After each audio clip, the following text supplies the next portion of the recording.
الحمد لله نحمده ونستعينه ونستغفره ونؤمن به ونتوكل عليه ونعوذ بالله من شرور أنفسنا ومن سيئات أعمالنا من يهده الله فلا مضل له ومن يضلله فلا هادي له ونشهد أن لا إله إلا الله وحده لا شريك له ونشهد أن سيدنا ونبينا ومولانا محمدا عبده ورسوله أرسله بالحق بشيرا ونذيرا وداعيا إلى الله بإذنه سراجا منيرا فقد قال النبي صلى الله عليه وسلم بسم الله الرحمن الرحيم من صام رمضان إيمانا واحتسابا غفر له ما تقدم من ذنبه ومن قام رمضان احتسابا وإيمانا غفر له ما تقدم من ذنبه ومن قام ليلة القدر إيمانا واحتسابا غفر له ما تقدم من ذنبه أو كما قال صلى الله عليه وسلم صدق رسوله النبي الكريم ونحن على ذلك من الشاهدين والشاكرين والحمد لله رب العالمين. سلام على خير الأنام وسيدي حبيب إله العالمين محمدي. سلام على خير الأنام وسيدي حبيب إله العالمين محمدي. بشیر نذیر ہاشمی مکرمی معراج پر پہنچے نبی ظاہر ہوئے راز خفی بولے ملائک سب یہی بلغ العلا بکمالہ. رضوان ندی بھر کر صدا کیا نور ہے صلی علی. رضوان ندی بر کر صدا کیا نور ہے صلی علی. شمس و قمر ان پر فدا کشف الدجا بجمالہ. حوریں کھڑی تھی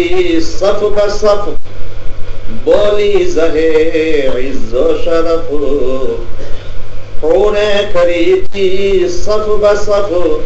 بولی زہے عز و شرف. حسنت جمیع خصالہ.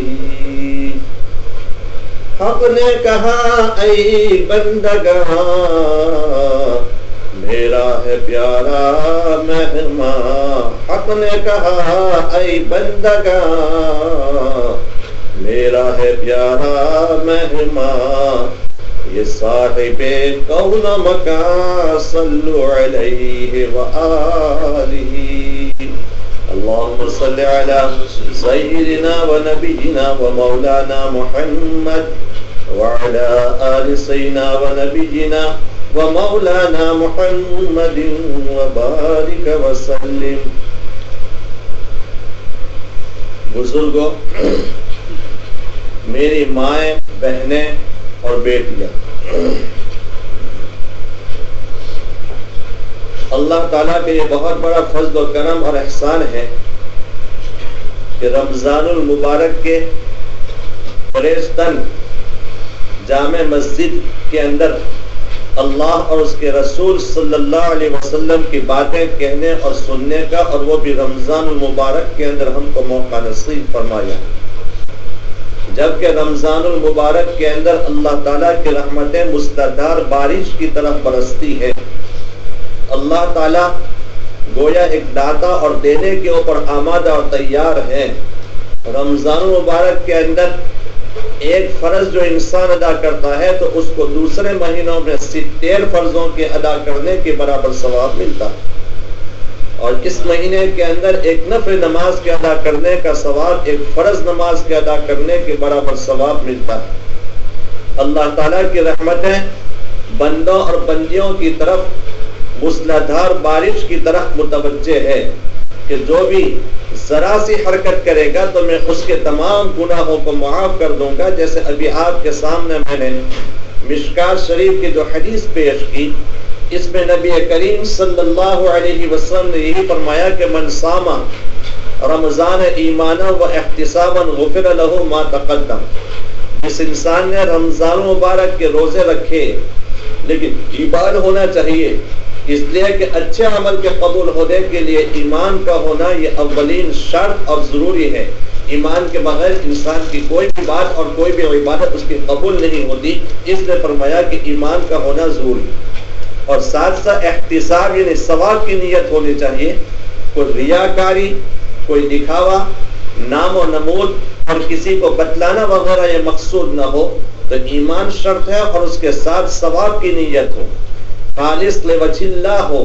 اللہ تعالیٰ ہی کے لیے۔ جب کوئی انسان رمضان کے روزہ رکھتا ہے تو اللہ تعالیٰ کے طرف سے اس کے لیے ایک منادی کر دی گئی، بشارت دے دی گئی، اس کے پچھلے تمام گناہ معاف کر دیے گئے۔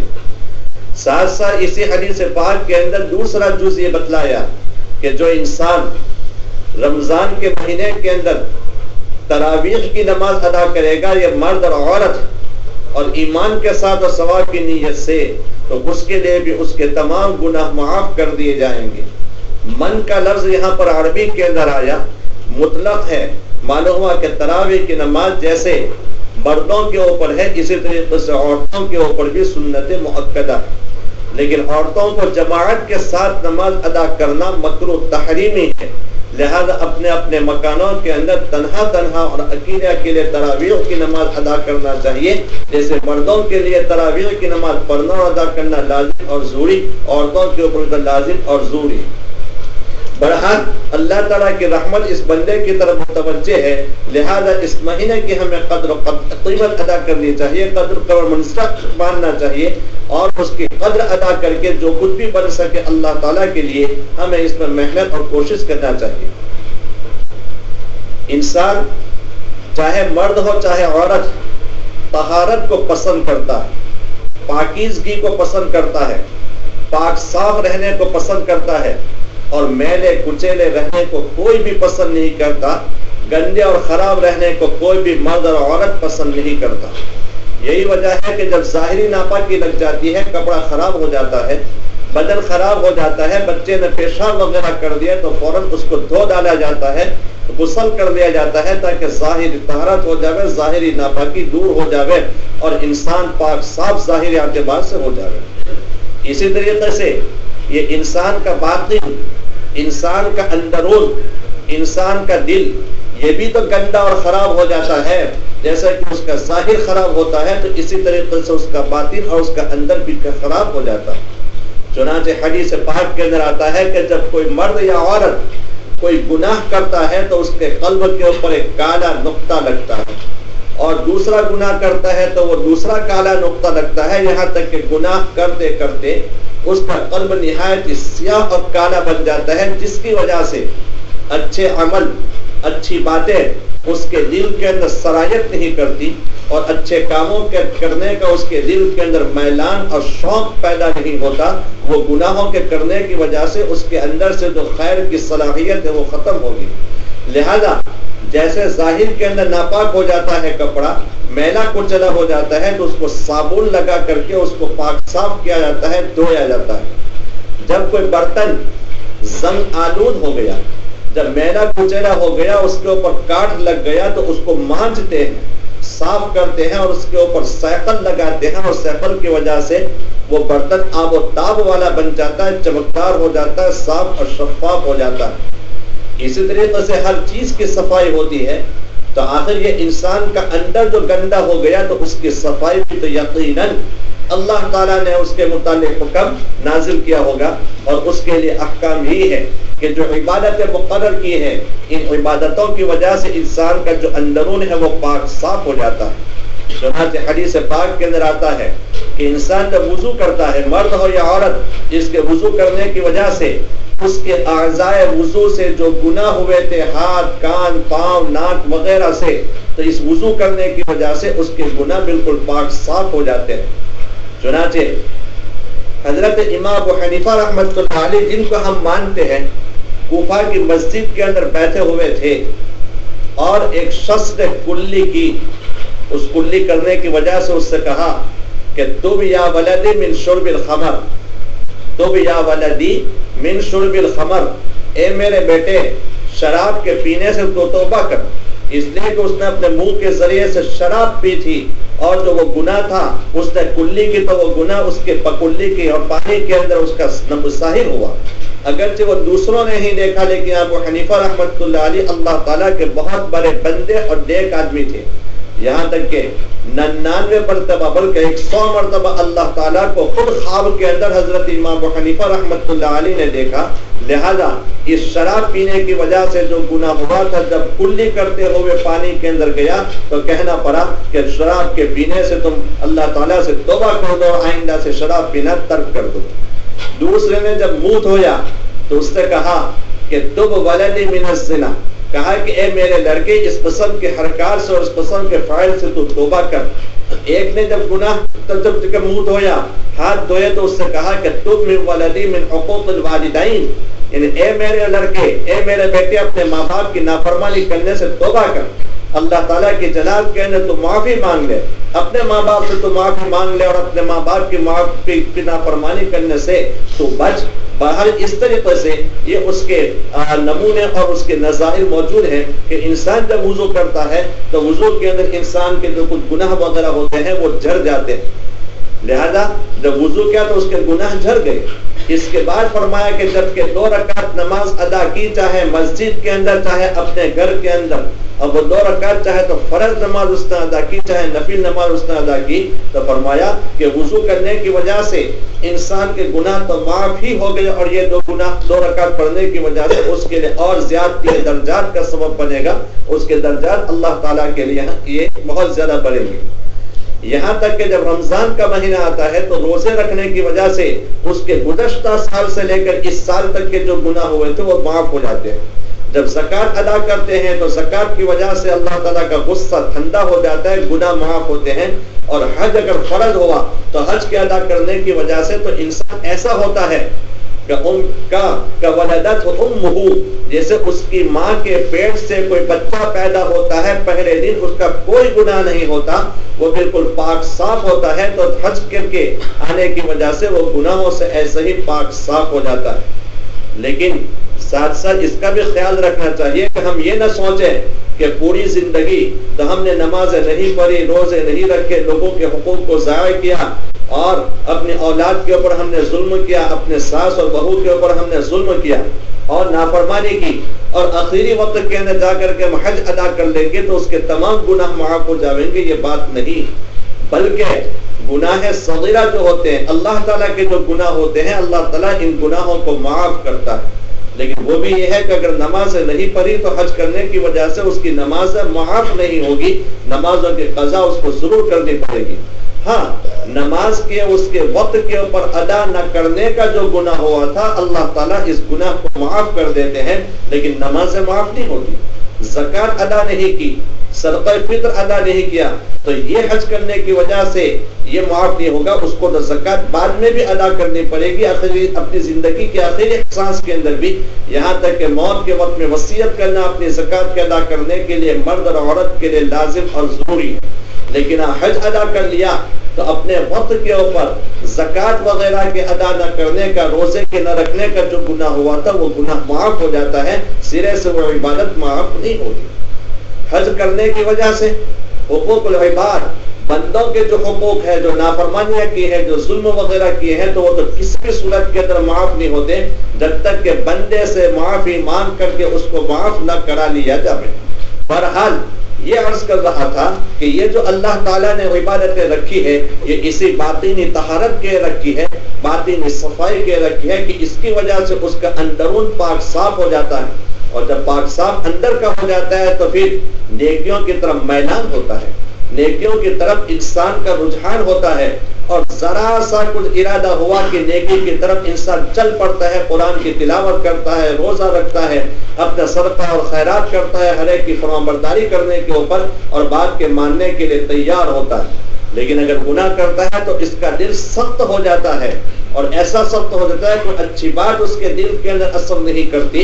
یہاں تک کہ چاہے کوئی اس کو کتنا بھی نصیحت کرے اور سمجھاوے تو اس کی بات اس کے دل کے اندر بیٹھتی ہی نہیں، وہ نافرمانی کیے ہوئے چلے جاتا ہے۔ بہرحال یہ تو یہی اعمال صالحہ کرنا چاہیے کہ یہی اعمال صالحہ اس انسان کے مونس ہے،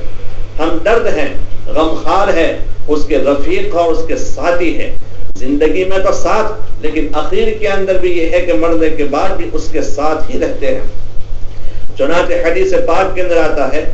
کہ فرمایا نبی کریم صلی اللہ علیہ وسلم نے یتبع المیت ثلاث،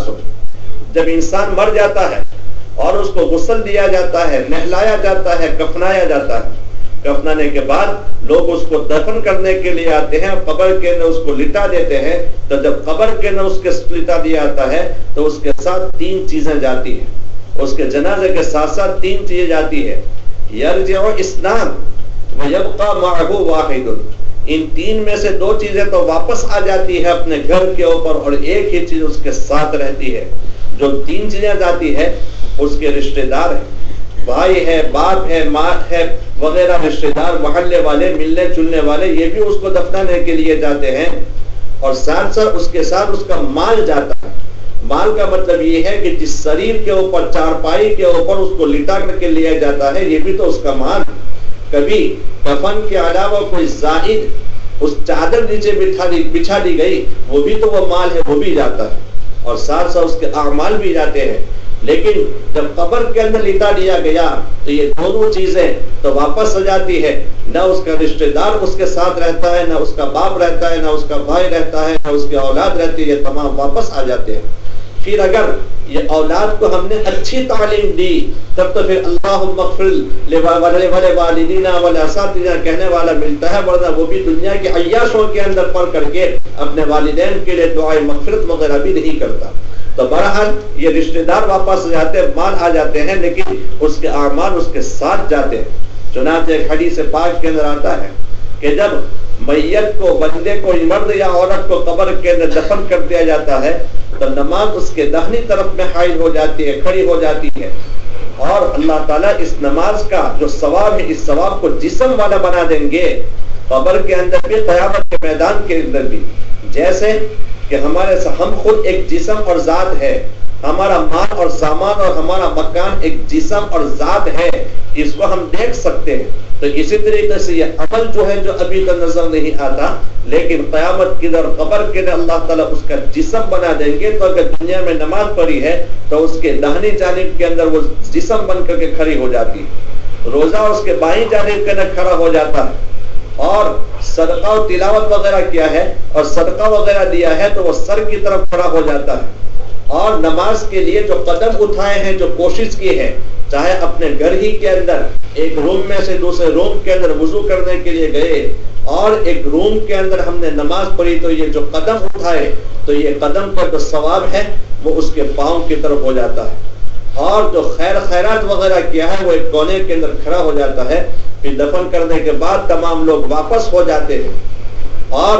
عذاب کے فرشتے اگر آتے ہیں داہنی طرف سے تو وہ نماز کا ثواب حائل ہوتا ہے، آڑے آتا ہے، اور کہا کہ دنیا میں اس نے ہم کو بھولا نہیں تھا، چھوڑا نہیں تھا، چاہے کیسا بھی کام تھا، کھانا پکانے کا تھا، بچے کے رونے کا تھا، کسی بھی تھا، لیکن ہم کو چھوڑا نہیں تھا، یاد کیا تھا، لہذا آج تاریک اور اندھیری کوٹری کے اندر میں اس کو کبھی فراموش نہیں کر سکتا، تم اس کو اس طرف سے عذاب کبھی بھی نہیں دے سکتے۔ جب بائیں طرف میں آتا ہے تو وہ روزہ حائل ہو جاتا ہے، جب سامنے کی طرف میں آتا ہے تو تلاوت قرآن، اللہ تعالیٰ کا جو ذکر کیا ہے اس کا جو ثواب وہ حائل ہوتا ہے، اور پاؤں کی طرف کے اندر وہ جو چل کر گیا تھا وہ اس طریقے سے وہ عذاب اس کے لیے عذاب کے لیے وہ حائل ہو جاتے ہیں، یہ چیز ہے۔ اور اس اس طریقے سے اس کی وہ مدد کرتے ہیں، تو بہرحال یہ ہے کہ یہ اس کے سچے محسن اور اس طریقے سے سچے غمخوار وغیرہ ہے کہ قبر تک تین چیزیں جاتی ہیں، ان میں سے 2 چیزیں واپس چلی جاتی ہیں اور ایک ہی چیز باقی رہ جاتی ہے۔ شاعر نے کہا پہنچا کے لحد تک پھر آئے سب لوگ، پہنچا کے لحد تک پھر آئے سب لوگ، ہمراہ اگر گئے تو اعمال گئے، پہنچا کے لحد تک پھر آئے سب لوگ، ہمراہ اگر گئے تو اعمال گئے، یعنی تمام لوگ جاتے ہیں قبر تک، لحد تک جاتے ہیں، لیکن وہ تو پھر گئے، واپس آ گئے۔ انسان کے ساتھ اگر جاتا ہے تو وہ اس کے اعمال ہی جاتے ہیں، وہی اس کے کام آنے والے ہیں۔ تو بہرحال یہ اعمال صالحہ انسان کے لیے بہترین مونس ہے، بہترین ہمدرد ہے، بہترین غمخوار ہے اور بہترین رفیق ہے۔ لہذا اس دنیا کی مختصر سی زندگی میں ہمارے لیے لازم اور ضروری ہے کہ جو بھی بن سکے اللہ تعالیٰ کی عبادت وغیرہ کرے۔ ہر کام کو بسم اللہ سے شروع کرنا چاہیے، اس کے اندر برکت ہوتی ہے کہ جو بھی کام بغیر بسم اللہ کے شروع کیا جاتا ہے اس کے اندر کوئی برکت وغیرہ نہیں ہوتی۔ ہاں یہ الگ چیز ہے کہ اگر وہ کام ہو تو گیا لیکن ہم نے کہا کہ اس میں برکت نہیں ہوتی، اس کے اندر ثواب نہیں ہوتا۔ حدیث پاک میں نبی کریم صلی اللہ علیہ وسلم نے فرمایا کہ تم اپنے برتن کو بند کرو بسم اللہ پڑھ کر، اس لیے کہ جب بسم اللہ پڑھ کر کے برتن کو تم نے بند کیا تو شیطان اس کے اندر دخل نہیں لے سکتا، شیطان کا اس میں تصرف نہیں۔ لیکن اگر ویسے ہی تم نے بغیر بسم اللہ پڑھے ہوئے بند کر دیا تو اگرچہ اس کے پاس اس کا سرپوش ہے،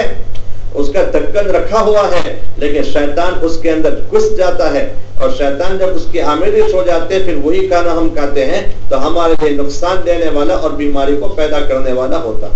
حدیث پاک میں نبی کریم صلی اللہ علیہ وسلم نے فرمایا کہ دروازے کو رات کو بند کرو بسم اللہ پڑھ کر، اس لیے کہ جب بسم اللہ پڑھ کر دروازے کو بند کیا جاتا ہے تو اس میں شیطان داخل نہیں ہوتا۔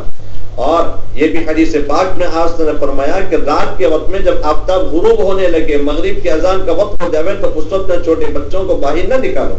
اس لیے کہ شیطان کا بہت زیادہ ہجوم ہوتا ہے، ہیری پھیری ہوتی ہے، ایک استری سے دوسری استری کے اندر، ایک محلے سے دوسرے محلے کے اندر، چاہے شیطان ہم کو نظر نہ آوے لیکن شیطان اپنے لشکروں کو چھوڑ دیتا ہے۔ ایسے وقت کے اندر جب چھوٹے بچوں کو وہاں پر چھوڑا جاتا ہے اور بھیجا جاتا ہے تو اس کی آڑ کے اندر آتا ہے شیطان، اس کو تھپڑ لگا دیتا ہے، شیطان کی زد کے اندر وہ آ جاتا ہے، بچہ بیمار ہو جاتا ہے، پھر کہتا ہے کہ میرے بیٹے کو بیمار ہو گیا، بخار ہو گیا، سر میں درد ہے، روتا بہت ہے، چونکتا بہت ہے۔ اس وجہ سے حدیث پاک میں نبی کریم صلی اللہ علیہ وسلم نے اس کی ترکیب بدلائی کہ جو آفتاب غروب ہونے کا وقت ہو، مغرب کی اذان کا وقت ہو تو بچہ اگر باہر بھی ہو تو اس کو اندر بلا لو، اور پھر نماز ہو جاوے، کچھ تاریخ کے اندھیرا ہو جائے، کچھ وقت چلے جاوے، اس کے بعد اگر بچے باہر جاتے ہیں تو اس کے اندر کوئی حرج وغیرہ نہیں۔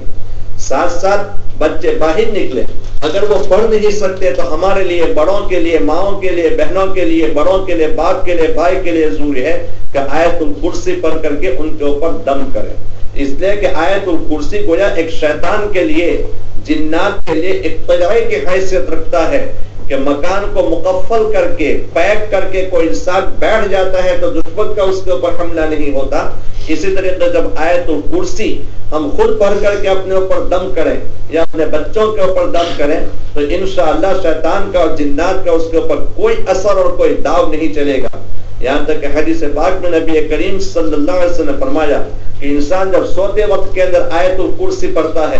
تو وہ گھر والے ہر قسم کی آفت سے، بلا سے اور چوری سے، آگ لگنے سے محفوظ ہو جاتے ہیں، اور یہی نہیں بلکہ اس کے اڑوس پڑوس بھی اس ایک انسان کے پڑھنے کی وجہ سے محفوظ، بلکہ پورے محلے کے اطراف کے اندر 40 گھر والے، محلے کے اندر ایک گھر کے اندر آیت الکرسی کے پڑھنے کی وجہ سے آفات سے اور بلیات سے، جنات کے لگنے سے، جنات کے آمیزش سے اور تصرف سے محفوظ ہو جاتے ہیں۔ یہ آیت الکرسی گویا بہت زیادہ یہ شیطان کو روکنے والا ہے۔ حدیث پاک کے اندر آتا ہے نبی کریم صلی اللہ علیہ وسلم نے حضرت ابو ہریرہ رضی اللہ تعالی عنہ کو صدقہ کے مال کو وصول کرنے کے لیے، یعنی صدقہ فطر کو، رمضان کا مہینہ تھا اور صدقہ فطر کو وصول کرنے کے لیے مقرر کیا تھا۔ نبی حضرت ابو ہریرہ نے آپ صلی اللہ علیہ وسلم کے حکم کی وجہ سے وہ صدقہ فطر کو وصول کر ایک جگہ کے اوپر ڈھیر لگایا اور وہاں پر اس کی حفاظت کے لیے حضرت ابو ہریرہ رات کے وقت میں سو گئے. ایک شخص آیا اور اس نے اس میں سے لینا شروع کیا. حضرت ابو ہریرہ بیدار تھے, اس کو پکڑ لیا اور کہا کہ یہ تو لوگوں کا مال ہے اور نبی کریم صلی اللہ علیہ وسلم کے حکم سے میں نے جمع کیا ہے, تو اس صدقے میں کمی کرنا چاہتا ہے, لوگوں کو نقصان پہنچانا چاہتا ہے. میں صبح نبی کریم صلی اللہ علیہ وسلم کی خدمت میں تو اس کو حاضر کروں گا, یہاں کہ تیرے اوپر چوری کی سزا یعنی قطعی ہاتھ کاٹا جائے. اس آدمی نے, بوڑھا آدمی تھا, اس آدمی نے بہت محنت سماجت کی, گریا اور زاری کی, عاجزی کی اور کہا کہ معاف کرنا, میرے چھوٹے چھوٹے بچے ہیں اور کھانے پینے وغیرہ کرنی ہے, اس لیے میں نے یہ راستہ اختیار کر لیا ہے, مجھ کو چھوڑ دو اللہ کے واسطے. حضرت ابو ہریرہ کو رحم آیا, اس کو چھوڑ دیا. جب صبح کے وقت میں نبی کریم صلی اللہ علیہ وسلم کی خدمت میں حاضر ہوئے تو آپ نے فرمایا کہ ابو ہریرہ رات والا وہ آپ کا آدمی کیا ہوا؟ بغیر بتائے ہوئے آپ کو معجزے کے ذریعے سے حضرت جبرائیل علیہ السلام کے ذریعے سے معلوم ہو گیا. فرمایا کہ وہ رات والا آپ کا آدمی کیا ہوا؟ حضرت ابو ہریرہ نے فرمایا کہ صاحب اس نے تو چوری کی تھی لیکن عاجزی کی, اپنے بال بچے ہونے کا اس نے بہانہ کیا, اقرار کیا, اس لیے میں نے اس کو چھوڑ دیا. آپ صلی اللہ علیہ وسلم نے فرمایا کہ یہ جھوٹا ہے, آج رات میں ضرور آئے گا. لہذا حضرت ابو ہریرہ پھر اس کے انتظار کے اندر رات کے وقت میں رہے, اس لیے کہ صادق مصدوق صلی اللہ علیہ وسلم نے فرمایا ہے کہ ضرور آئے گا, لہذا یقینی طور پر یہ آنے والا ہے. انتظار میں رہے, آدھی رات گزرے کہ پھر وہ آیا اور آ کر کے پھر وہ صدقے کے مال کو لینے لگا. پھر اس کا ہاتھ پکڑا اور کہا کہ تو یوں کہتا ہے, پھر آ گیا. پھر اس نے وہی گزشتہ رات والی بات کہی, چھوٹے چھوٹے بچے ہیں, کھانے کو کچھ نہیں ہے, اس لیے یہ طریقہ میں نے اختیار کیا ہے, اللہ کے واسطے مجھے اس کو چھوڑ دو, اب میں کل نہیں آؤں گا, یہ کہا. اور چونکہ کل نہ آنے کا اس نے وعدہ کیا, لہذا حضرت ابو ہریرہ چھوڑ دیا. صبح کے وقت میں نبی کریم صلی اللہ علیہ وسلم کی خدمت کے اندر جب حاضر ہوئے تو فرمایا کہ وہ رات والا آپ کا ساتھی کیا ہوا؟ تو حضرت نے فرمایا کہ صاحب اس نے عاجزی کی اور یہ وعدہ کیا کہ میں کل نہیں آؤں گا, اس وجہ سے میں نے اس کو چھوڑ دیا. آپ صلی اللہ علیہ وسلم نے فرمایا کہ وہ جھوٹا ہے, پھر آئے گا. آج کی رات کے اندر پھر انتظار میں رہے, آدھی رات گزری کہ پھر وہ آ گیا. ابو ہریرہ نے پکڑ لیا, پھر اس نے سماجت کی اور کہا کہ دیکھو اب نہیں آؤں گا اور میں تم کو ایک ایسی چیز بتلاتا ہوں کہ تم اس کو پڑھا کرو اور اس کے پڑھنے کی وجہ سے شیطان سے تم محفوظ رہو گے. اور اس نے یہی آیت الکرسی بتلائی اور اس وجہ سے اس کو چھوڑ دیا. نبی کریم صلی اللہ علیہ وسلم کی خدمت کے لیے جب حاضر ہوئے تو فرمایا کہ رات والا ساتھی کیا ہوا؟ ابو ہریرہ نے پوری تفصیل بتائی کہ اس طریقے سے اس نے مجھ کو رات کو پڑھنے کے لیے ایک وظیفہ بتایا کہ آیت الکرسی پڑھ کر کے تم سویا کرو, شیطان تمہارے پاس نہیں آئے گا. آپ نے فرمایا کہ اس نے یہ بات تو کہی ہے, صحیح ٹھیک بات کہی, لیکن اپنی ذات اور فطرت کے اعتبار سے یہ جھوٹا ہے, یہ بات اس نے صحیح. تو بہرحال یہ ہے کہ اور کہا کہ یہ 3 رات سے اے ابو ہریرہ جس کے ساتھ تمہارا واسطہ پڑتا تھا یہ کون تھا, ذرا معلوم بھی ہے؟ فرمایا کہ صاحب معلوم نہیں, کوئی انسان ہوگا. تو نے فرمایا کہ وہ شیطان تھا اور اس طریقے سے صدقے کے مال کو لینے کے لیے آیا تھا تاکہ صدقے کے مال میں کمی پیدا کر کے مسلمانوں کو اور صحابہ کرام کو نقصان پہنچاوے. تو نقصان پہنچانے کی غرض سے یہ چوری کرتا تھا. یہ بال بچوں وغیرہ کو اس کو کوئی خوف نہیں تھا, لیکن ہاں اس نے جو بات بتلائی ہے کہ آیت الکرسی تم پڑھا کرو, یہ صحیح بات ہے. یہی وجہ ہے جو میں نے حدیث پاک سے آپ کے سامنے بیان کیا کہ رات کے وقت میں پڑھنے کی وجہ سے خود بھی محفوظ, بال بچے بھی محفوظ, اڑوس پڑوس کے محفوظ, یہاں تک کہ آس پاس کے 40 گھر ایک آدمی کا آیت الکرسی پڑھ دینے کی وجہ سے یہ محفوظ ہو جاتے ہیں. لہذا ہمارے لیے لازم کہ ہم اپنے بچوں کی بھی حفاظت کریں, بچوں کی تعلیم کی طرف بھی حفاظت کریں. قرآن کریم نے جیسے مردوں کو مخاطب کیا ہے, مکلف کیا ہے, عورتوں کو بھی تو مکلف کیا ہے. وما خلقت الجن والانس الا ليعبدون کے اندر انسان کو کہا, جیسے مردوں کے اوپر احکام ہے, نماز ہے, روزہ ہے, زکوٰۃ ہے, حج ہے, عورتوں کو بھی تو کہا. قرآن کریم میں فرمایا گیا یا ایھا الذین آمنوا قوا انفسکم واہلیکم نارا, اے ایمان والو اپنے آپ کو بھی اور اپنے متعلقین کو بھی, اپنے گھر والوں کو بھی اور اپنے بال بچوں کو دوزخ کی آگ سے بچاؤ. لہذا جیسے یا ایھا الذین آمنوا کے اندر یہ مرد شامل, اسی طریقے سے عورتیں بھی شامل. مردوں کے لیے اپنے متعلقین اور اپنے بال بچوں کی نگرانی کرنا, نگہبانی کرنا, تعلیم دینا یہ لازم اور ضروری ہے. اسی طریقے سے عورتوں کے لیے بھی لازم اور ضروری ہے کہ اپنے بال بچوں کی نگرانی کریں.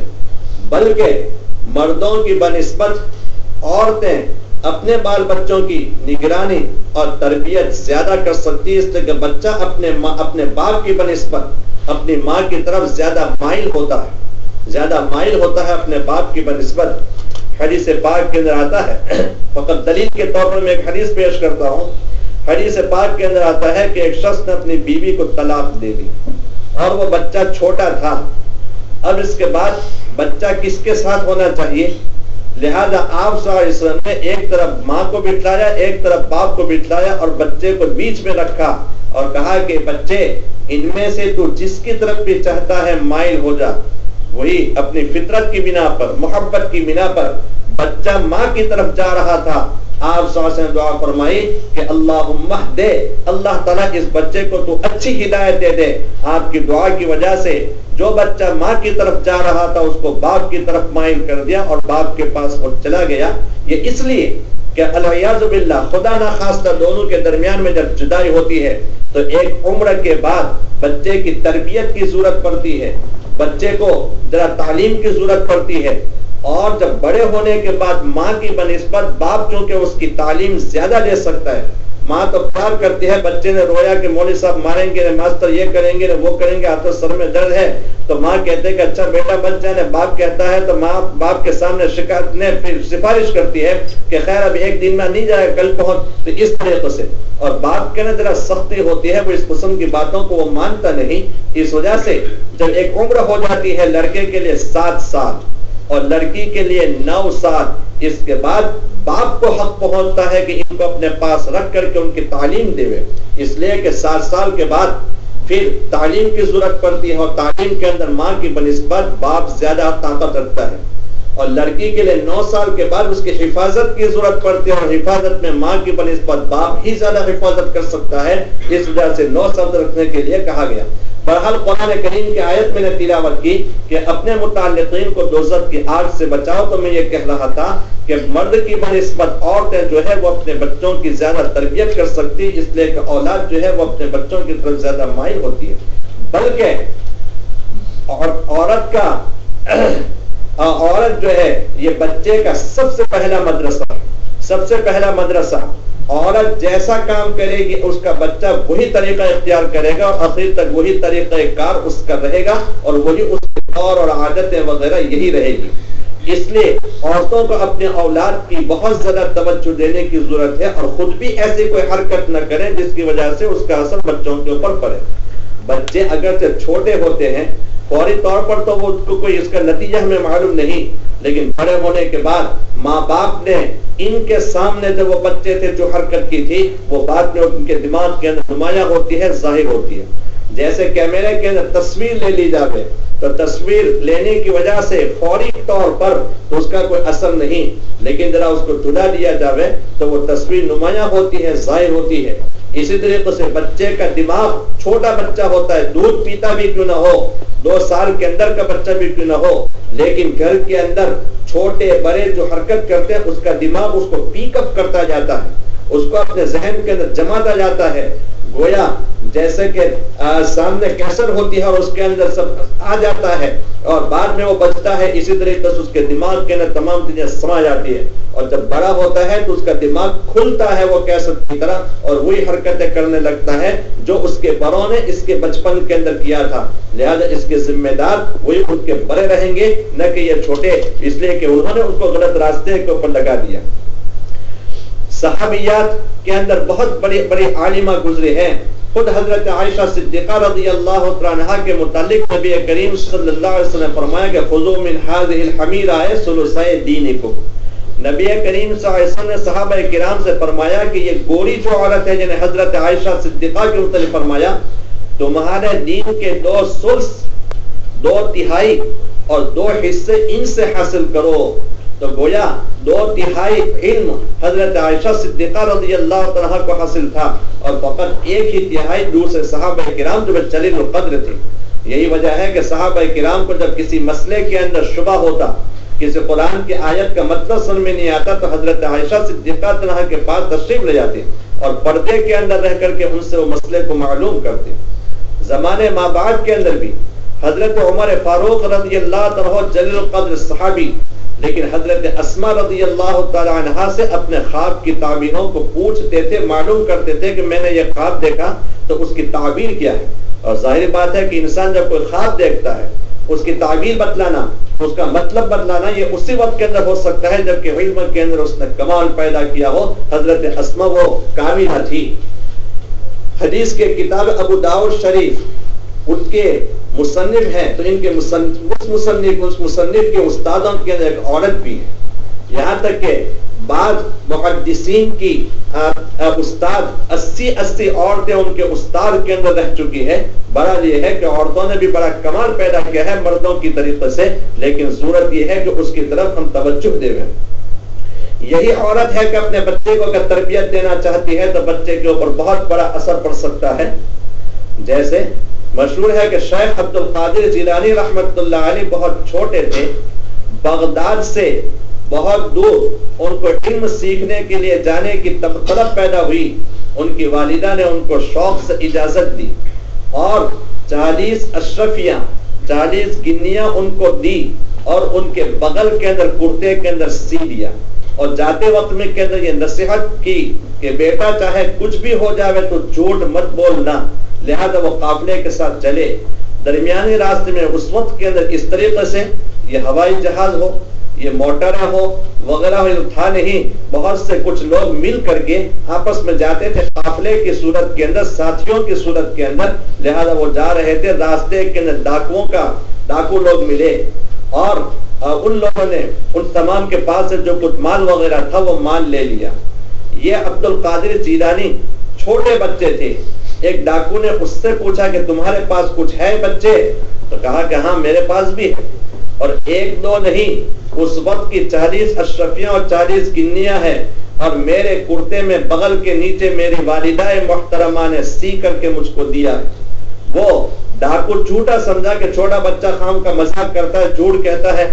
40 اشرفیاں اس کے پاس کیسے؟ اور وہ تو ہم جس نے دیکھا کہ تمام کا مال ہم نے لے لیا تو اپنے مال کو لے لینے کے لیے، ضبط کرنے کے لیے وہ کیسے بولے گا؟ مذاق سمجھا، اور اس بچے کو اپنے سردار کے پاس وہ لے گیا۔ سردار نے پوچھا کہ کہاں ہے؟ ہٹ سے لے وہ تمام اشرفیاں نکال کر رکھ دی۔ اس نے کہا سردار نے کہ اے بچے، جب تو یہ جانتا ہے کہ ہم لوگ تیرا مال لے لینے والے ہیں تو نے کیوں ہم کو سچ بتلا دیا؟ اس نے کہا کہ میری ماں نے میرے چلتے وقت کے اندر یہ وصیت کی تھی اور یہ خاص مجھ کو زور دیا تھا کبھی جھوٹ مت بولنا، لہذا میں اپنی ماں کے خلاف کیسے کر سکتا ہوں۔ یہ گویا ان لوگوں کے لیے تعزیانِ عبرت تھا، اور عبرت کا ایک کوڑا تھا کہ وہ لوگ بھی ہوش کے اندر آ گئے۔ سردار بھی ذرا سنبھل گیا اور کہا کہ چھوٹا سا بچہ اپنی ماں کے خلاف نہیں کر سکتا تو ہم اپنے پروردگار عالم کے خلاف کیسے کر سکتے ہیں، اور ہم ناجائز طور پر مال کیسے لے سکتے ہیں؟ تمام کا جو لیا ہوا مال تھا وہ مال واپس کر دیا۔ یہ کیوں انہوں نے توبہ کی؟ یہ توبہ کی اپنی لٹیرے پن سے، اپنی بغاوت سے انہوں نے توبہ کی، اس بچے کی وجہ سے۔ یہ بچہ سبب بنا ان کے توبہ کا، اور یہ بچے کے لیے سبب بنی ان کی ماں کہ انہوں نے اس طریقے سے وصیت کی تھی، نصیحت کی تھی، جس کی وجہ سے یہ ہوا۔ تو ان کی ماں کا اپنے بیٹے کے اوپر یہ اثر پڑا کہ بڑے ہونے کے بعد بھی بہت بڑے پیر اور شیخ عبد القادر جیلانی رحمت اللہ علیہ کہا جانے لگا۔ بایزید بستامی رحمت اللہ علیہ بہت بڑے بزرگ ہیں، وہ جب چھوٹے تھے تو ان کی ماں ان کو اس طریقے سے تربیت دیتی رہتی تھی کہ بیٹا میں تو کچھ کر نہیں سکتی، جو کچھ دینے والا ہے کھانا پانی رزق اور کپڑے لتے وغیرہ وہ اللہ تعالیٰ دیتا ہے، میں تم کو کچھ بھی نہیں دے سکتی۔ تم نماز پڑھو اور نماز پڑھ کے ننھے تمہارے ہاتھوں سے اللہ تعالیٰ سے مانگو کہ اللہ تعالیٰ تو روٹی دے، کھانے کو دے، کپڑا دے، اللہ تعالیٰ تم کو ضرور دیں گے۔ بچے کے پاس نماز پڑھاتی اور نماز پڑھانے کے بعد جب وہ دعا کر کے فارغ ہوتا کھانا حاضر کر دیتی اور کہتی کہ بیٹا دیکھو تم نے اللہ تعالیٰ سے یہ دعا کی، اللہ تعالیٰ تمہارے لیے کھانا بھیج دیا۔ بچے کے ذہن کے اندر وہی ابھی سے بات جم گئی کہ جو کچھ کرتا اور ڈرتا ہے، جو کچھ دینے والا ہے وہ اللہ تعالیٰ ہی ہے۔ تو اس طریقے سے بعد میں چل کر کے بایزید بستامی رحمت اللہ علیہ جیسے بنے۔ عمر ابن عبد العزیز رحمت اللہ علیہ کا واقعہ بھی 2 روز پہلے بھی ہم نے بیان یہ کیا تھا کہ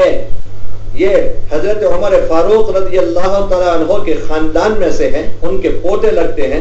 حضرت عمر فاروق رضی اللہ تعالیٰ عنہ ایک مرتبہ اپنی خلافت کے زمانے میں رات کو گشت کر رہے تھے، پھر رہے تھے لوگوں کے حالات کو معلوم کرنے کے لیے کہ میری خلافت کے زمانے میں لوگ امن کے ساتھ، اطمینان کے ساتھ، چین کے ساتھ زندگی گزارتے ہیں، شریعت کے موافق تو ہے، یا پھر یہ ہے کہ راتوں کو کئی شراب کے اڈے تو وہ نہیں لگاتے، کئی جوا تو نہیں کھیلتے، اس لحاظ سے وہ دیکھنے کے لیے گشت کر رہے تھے۔ گشت کرتے کرتے ایک مکان کے اوپر پہنچے کہ ایک بوڑھی اپنی لڑکی سے کہہ رہی تھی کہ دودھ کے اندر پانی ملا دے۔ اس لڑکی نے کہا کہ امیر المومنین کا حکم یہ ہے کہ کوئی بھی دودھ کے اندر پانی نہ ملاوے، اس طرح کی دھوکہ دینا ہوا، اور جو دھوکہ دیتا ہے آپ نے فرمایا وہ ہمارے میں سے نہیں، ہمارے طریقے میں سے نہیں، میں تو نہیں ڈال سکتی۔ اس بڑھیا نے کہا اپنی لڑکی سے کہ یہاں تو امیر المومنین ہے اور کوئی دیکھنے والا بھی نہیں۔ اس لڑکی نے کہا اگرچہ امیر المومنین تو نہیں دیکھتے لیکن اللہ تعالیٰ تو دیکھ رہا ہے، اللہ تعالیٰ کے خلاف کرنے والے ہوں گے، لہذا دودھ کے اندر میں پانی نہیں ملا سکتی۔ حضرت عمر فاروق رضی اللہ تعالیٰ عنہ نے یہ تمام باتیں سنی اور اس گھر کے اوپر نشان لگایا۔ صبح کے وقت میں اپنے بیٹے سالم کے لیے اس لڑکی کے ساتھ خطبہ اور پیغام بھیجا اور نکاح ہوا، اور ان مرد اور عورت نیک اور صالح تھے، اور صالح اولاد کے مرد اور عورت کے اختلاط کی وجہ سے، ملنے جلنے کی وجہ سے عمر ابن عبد العزیز رحمت اللہ علیہ جیسے لڑکے پیدا ہوئے جو بعد کے اندر چل کر کے خلیفہ برحق کہلائے، کہ جنہوں نے اپنی خلافت کے زمانے میں اپنے دادا حضرت عمر فاروق رضی اللہ تعالی عنہ کی طرح نہایت سچائی کے ساتھ خلافت کے کاموں کو ادا کر دیا۔ یہی عمر ابن عبد العزیز رحمت اللہ علیہ کے زمانے میں شیر اور بکری دونوں گھاٹ کے اوپر پانی کے اوپر ایک ساتھ مل کر کے وہ پانی پیتے تھے، اس لیے کہ ان کے تقوی کا اثر، ان کی پرہیزگاری کا اثر، اللہ تعالیٰ سے ڈرنے کا اثر، نیک عمل کرنے کا اثر انسانوں کے اوپر تو کیا جانوروں کے اندر بھی یہ پڑا تھا کہ وہ بھی شیر بکری کے اوپر ظلم نہیں کرتا، اس کو پھاڑتا نہیں تھا۔ اس طریقے سے ایک ہی تالاب اور ایک ہی ساتھ کے اندر شیر اور وہ بکری پانی پیتے تھے۔ ایک مرتبہ شیر اور بکری پانی پی رہے تھے، اسی درمیان میں پانی پیتے پیتے شیر نے بکری کے اوپر حملہ کر دیا اور بکری کو پھاڑ ڈالا۔ اس پر دیکھنے والوں نے کہا کہ معلوم ہوتا ہے کہ عمر ابن عبد العزیز رحمت اللہ علیہ کا آج انتقال ہوا۔ تحقیق کرنے کے اوپر پتہ چلا کہ جس وقت میں عمر ابن عبد العزیز رحمت اللہ، جس وقت میں شیر نے اس کے اوپر حملہ کیا تھا، عمر ابن عبد العزیز رحمت اللہ علیہ کا اسی وقت کے اندر انتقال ہوا تھا۔ کہنے کا منشا یہ ہے کہ جب الناس علی دین ملوکہم، لوگ جو ہوتے ہیں اپنے بادشاہوں کے دین کے اوپر ہوتے ہیں، اپنے بادشاہوں کے طریقے کے اوپر ہوتا ہے، جیسا بادشاہ ہوگی ایسی رعیت ہوگی، ایسی پرجا ہوگی۔ گھر کے اندر جیسا بڑا ہوگا ماتحت والے گھر والے بھی اسی طریقے کے اوپر چلیں گے، جیسی ماں کا طور اور طریقہ اور اخلاق اور عادات ہوں گے اسی طریقے کے اوپر چلیں گے۔ اگر ماں نمازی ہے اس کی چھوٹی اولاد بھی نماز پڑھے گی، اگر ماں قرآن کی تلاوت کرتی ہے چھوٹے بچے بھی تلاوت کریں گے، اور یہ ہمارا تجربہ اس کے متعلق ہے۔ اگر ماں ہی بیٹھ کر کے وہ ٹی وی کے اوپر اوریانی اور برہنہ کر تصویریں دیکھتی ہے تو اس کے اولاد کے اوپر بھی یہی اثر پڑے گا، اور کل قیامت کے میدان کے اندر یہی اولاد جو چھوٹی ہے بڑے ہونے کے بعد قیامت کے میدان میں اپنے باپ اور اپنی ماں کے متعلق دعویٰ دائر کریں گے کہ یہ خود اس کام کے اوپر لگے ہوئے تھے، ہم نے سمجھا کہ ہم تو چھوٹے تھے، سمجھتے نہیں تھے یہ کام اچھا ہوگا، اور جب ہمارے ماں اور باپ یہ ٹی وی دیکھ رہے ہیں اور یہ تصویریں دیکھ رہے ہیں جائز ہوگا، اور ہم کو معلوم نہیں تھا، کبھی انہوں نے ہم کو روکا نہیں۔ ایک مرتبہ نبی کریم صلی اللہ علیہ وسلم بیٹھے ہوئے تھے، آپ کے پاس حضرت عائشہ حضرت حفصہ رضی اللہ عنہما بھی تھی، اتنے میں حضرت عبداللہ بن ام مکتوم رضی اللہ تعالیٰ ایک صحابی جو نابینا تھے، اندھے تھے، وہ آ گئے،